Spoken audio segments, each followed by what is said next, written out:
நிலா அலுவலகத்திற்கு கிளம்பும்போது சோழன் தானாக முன்வந்து வழி அனுப்ப கேட்கிறார். ஆனால் நிலா அதை மறுத்துவிட்டு கிளம்புகிறார்.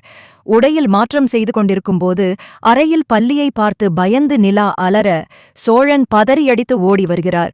பயத்தில் நிலா சோழனை கட்டிப்பிடிக்க அந்த நெருக்கம் சோழனுக்குள் ஒரு மகிழ்ச்சியை தருகிறது.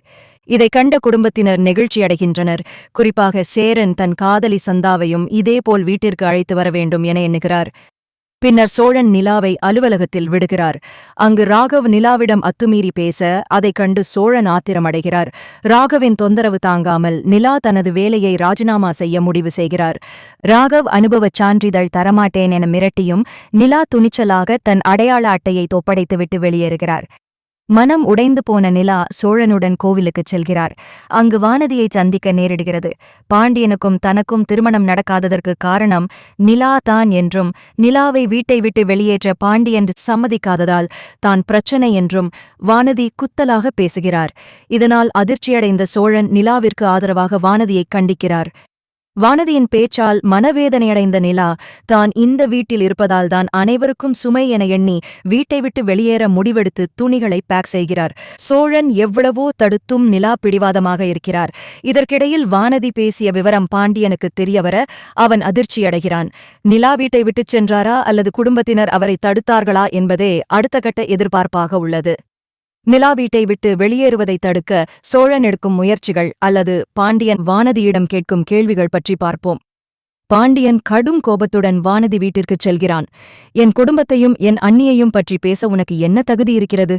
நிலா அண்ணி இந்த வீட்டின் ஆணிவேர். அவர்களை போகச் சொல்லிவிட்டு உன்னை திருமணம் செய்து கொள்ளச் சொன்னாயே, அந்த எண்ணமே தவறு என்று கத்திவிட்டு இனி உனக்கும் எனக்கும் எந்த சம்பந்தமும் இல்லை என உறவை முறித்துக் கொள்கிறான். வீட்டில் நிலா அழுது கொண்டே பேக்கை தூக்கிக் கொண்டு வாசலுக்கு வர அங்கு பாண்டியன் பதற்றத்துடன் நுழைகிறான். அண்ணி, தயவு செய்து எங்களை விட்டு போகாதீர்கள். வானதி சொன்னதெல்லாம் போய். உங்கள் நிழலில் வாழத்தான் நான் ஆசைப்படுகிறேன். நீங்கள் போனால் இந்த வீடே உடைந்துவிடும் என்று அவனது காலில் விழுந்து கெஞ்சுகிறான். இதைக் கண்டு சோழனும் மற்ற குடும்ப உறுப்பினர்களும் கண் கலங்குகிறார்கள். பழனிச்சாமி, பாண்டியன் தந்தை, நிலாவிடம் வந்து, அம்மா, ஒருத்தர் பேசுறதுக்காக உன் குடும்பத்தை விட்டுட்டு போவியா? நீ இந்த வீட்டுக்கு வந்த மகாலட்சுமி, நீ எங்கும் போகக்கூடாது என உறுதியாகச் சொல்ல நிலா தன் முடிவை மாற்றிக்கொள்கிறார். மறுபுறம் ராகவ் அலுவலகத்தில் அமர்ந்து நிலாவை எப்படி சித்திரவதை செய்யலாம் என திட்டம் போடுகிறான். நிலாவுக்கு வேறு எங்கும் வேலை கிடைக்காமல் செய்ய தன் செல்வாக்கை பயன்படுத்துகிறான். ஆனால் சோழன், நிலா, நீ ஏன் அடுத்தவன் கம்பெனிக்கு வேலைக்கு போகணும்? உனக்குத்தான் திறமை இருக்கே, நாமளே ஒரு சின்ன தொழிலை தொடங்கலாம் என ஊக்கமளிக்கிறார். தன்னம்பிக்கை பெற்ற நிலா சோழனின் துணையுடன் சொந்தமாக தொழில் தொடங்க திட்டமிடுகிறார். ராகவின் சதி முறியடிக்கப்படுமா? நிலாவின் புதிய பயணம் எப்படி அமையப் போகிறது? நிலா வீட்டை விட்டு வெளியேறும் முடிவை கைவிட்டு பாண்டியன் மற்றும் பழனிச்சாமியின் வேண்டுதலுக்காக வீட்டிலேயே தங்கச் சம்மதிக்கிறார். இதனால் சோழன் மிகுந்த நிம்மதியடைகிறார்.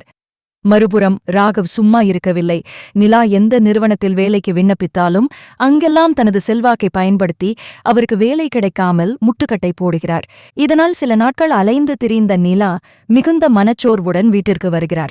இதை கவனித்த சோழன், நிலா, மத்தவங்க கிட்ட வேலை கேட்டு போய் அவமானப்படுறத விட உன்னோட திறமைக்கு நீயே ஏன் ஒரு தொழிலை தொடங்கக்கூடாது? நான் உனக்கு துணையா இருக்கேன் என்று தைரியம் கூறுகிறார். சோழனின் ஊக்கத்தால் நிலா ஒரு சிறிய டெக்ஸ்டைல் டிசைனிங் அல்லது ஆன்லைன் ஆடை வணிகத்தை தொடங்க திட்டமிடுகிறார். இதற்குத் தேவையான முதலீட்டிற்குச் சோழன் தனது சேமிப்பை கொடுக்க முன்வருகிறார். நிலாவின் இந்த முயற்சியை முடக்க ராகவ் மீண்டும் சில சதித்திட்டங்களை தீட்டுகிறார். நிலாவின் தொழிலுக்குத் தேவையான மூலப்பொருட்கள் வராமல் தடுக்கப் பார்க்கிறான். ஆனால் சோழன் தனது நண்பர்கள் மற்றும் பாண்டியனின் உதவியுடன் ராகவின் சூழ்ச்சிகளை முறியடிக்கிறார். பாண்டியன் வானதியுடனான உறவை முழுமையாக துண்டித்துவிட்டு இப்போது அண்ணி நிலாவின் முன்னேற்றத்திற்காக தீவிரமாக உழைக்கிறான். சேரனும் தனது பங்கிற்கு நிலாவிற்கு தேவையான விளம்பர உதவிகளை செய்கிறார். நிலாவின் கடின உழைப்பால் முதல் ஆர்டர் கிடைக்கிறது. அந்த மகிழ்ச்சியான தருணத்தில் சோழன் நிலாவிற்கு ஒரு சர்ப்ரைஸ் கொடுக்கிறார். இருவருக்கும் இடையிலான அந்த நெருக்கம் வளரத் தொடங்குகிறது. நிலாவின் தொழில் எப்படி பெரிய அளவில் வளர்கிறது என்பதையும் ராகவ் கடைசியில் நிலாவிடம் மன்னிப்பு கேட்கும் சூழல் உருவாவதை பற்றி பார்ப்போம். நிலா தனது கடின உழைப்பால் சொந்தமாகத் தொடங்கிய ஆடை வடிவமைப்புத் தொழில் மெல்ல மெல்ல வளரத் தொடங்குகிறது. சோழன் தனது அலுவலக வேலைகளுக்கு நடுவிலும் நிலாவிற்குத் தேவையான துணிகளை எடுத்து வருவது, வாடிக்கையாளர்களை தேடுவது என முழு நேரமும் உறுதுணையாக நிற்கிறார். நிலாவின் கைவண்ணத்தில் உருவான ஆடைகள் சமூக வலைதளங்களில் பெரிய வரவேற்பை பெறுகின்றன.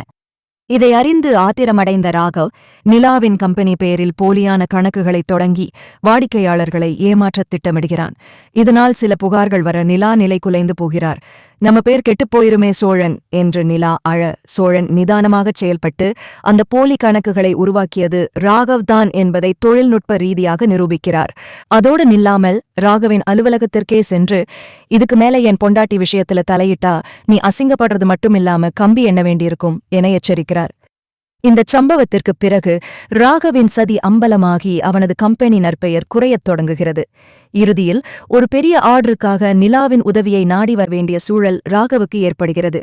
வேறு வழியின்றி நிலாவிடம் வந்து தனது தவறுகளுக்காக மன்னிப்பு கேட்கிறான். ஆனால் நிலா, உங்க மன்னிப்பு எனக்கு தேவையில்லை, என் திறமையால நான் ஜெயிச்சுக் காட்டிட்டேன் என கம்பீரமா பதில் சொல்லி அனுப்பி வைக்கிறார். மறுபுறம் பாண்டியன் தனது தவறை உணர்ந்து வானதியை முழுமையாக மறந்துவிட்டு குடும்பத்தின் மீது அக்கறை காட்டுகிறான். சேரன் மற்றும் சந்தாவின் காதலும் பெரியோர்களால் அங்கீகரிக்கப்பட்டு திருமண ஏற்பாடுகள் தொடங்குகின்றன. நிலாவும் சோழனும் இப்போது ஒருவரை ஒருவர் புரிந்து கொண்ட தம்பதிகளாக தங்கள் வாழ்க்கையை மிகுந்த மகிழ்ச்சியுடன் தொடர்கிறார்கள். சேரன் மற்றும் சந்தாவின் திருமண ஏற்பாடுகள் விறுவிறுப்பாக தொடங்குகின்றன. பாண்டியன் தனது பழைய கசப்பான நினைவுகளை மறந்து அண்ணன் திருமணத்திற்காக ஓடி ஓடி வேலை செய்கிறான்.